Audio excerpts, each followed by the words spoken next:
नमस्कार, आप देख रहे हैं नवभारत टाइम्स और मैं हूं आपके साथ कृतिका चावला। केंद्रीय चुनाव आयोग ने संजय मुखर्जी को पश्चिम बंगाल का नया डीजीपी नियुक्त किया है। आयोग ने लोकसभा चुनावों का ऐलान करने के बाद 18 मार्च को एक दिन पहले पश्चिम बंगाल के डीजीपी को 6 राज्यों के गृह सचिवों को हटाने का आदेश दिया था। आयोग के आदेश के बाद पश्चिम बंगाल सरकार ने आईपीएस विवेक सहाय को राज्य का नया डीजीपी नियुक्त किया था। आयोग ने राज्य सरकार के फैसले को बदलते हुए अब संजय मुखर्जी डीजीपी नियुक्त किए गए हैं। अभी तक राज्य के डीजीपी की कमान आईपीएस राजीव कुमार के पास थी। उसके बाद केंद्रीय चुनाव आयोग की संजय मुखर्जी को नया डीजीपी नियुक्त करने का आदेश जारी होने के बाद राज्य सरकार ने ऑर्डर जारी किया है। चुनाव आयोग ने अपने मेमो में कहा है कि मुख्य सचिव शाम 5 बजे तक आयोग के आदेश को लागू करे। संजय मुखर्जी 1989 बैच के आईपीएस अधिकारी हैं। पिछले साल जब राज्य सरकार ने आईपीएस राजीव कुमार को डीजीपी बनाया था, तब संजय मुखर्जी डीजीपी बनने की दौड़ में थे। तब ऐसा माना गया था कि वे पश्चिम बंगाल के तत्कालीन डीजीपी मनोज मालवीय का स्थान लेंगे, लेकिन तब ऐसा नहीं हुआ था और कोलकाता के पूर्व कमिश्नर राजीव कुमार को सरकार ने डीजीपी बनाया था।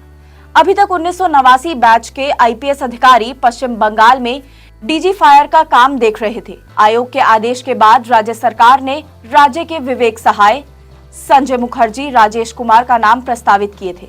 इसके बाद राज्य सरकार ने विवेक सहाय को डीजीपी बना दिया था। अब आयोग ने सरकार की तरफ से भेजे गए नामों पर अपनी अंतिम मोहर लगाई है। आयोग के इस फैसले के बाद विवेक के नाम के आगे राज्य के एक दिन के डीजीपी की उपाधि लग गई। ऐसी संभावना है कि उन्होंने सबसे कम समय तक डीजीपी का कार्यभार संभाला था। राज्य सरकार के फैसले को पलटने के पीछे चर्चा है कि विवेक 31 मई को रिटायर हो रहे हैं। लोकसभा चुनाव की पूरी प्रक्रिया 4 जून को खत्म हो रही है। ऐसा माना जा रहा है कि इसलिए आयोग ने संजय मुखर्जी का नाम पर अपनी मोहर लगा दी है। राज्य में विपक्ष की तरफ से डीजीपी रहे राजीव कुमार को हटाने की मांग आयोग से की गई थी।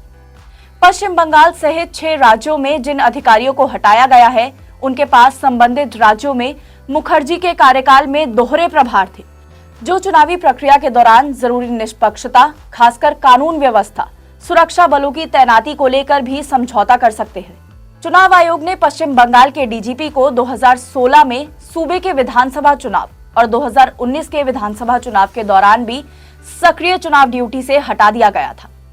बता दें कि देश भर में लोकसभा चुनाव 2024 का बिगुल बज चुका है। देश भर में 7 चरणों में चुनाव होंगे और 4 जून को नतीजे आएंगे।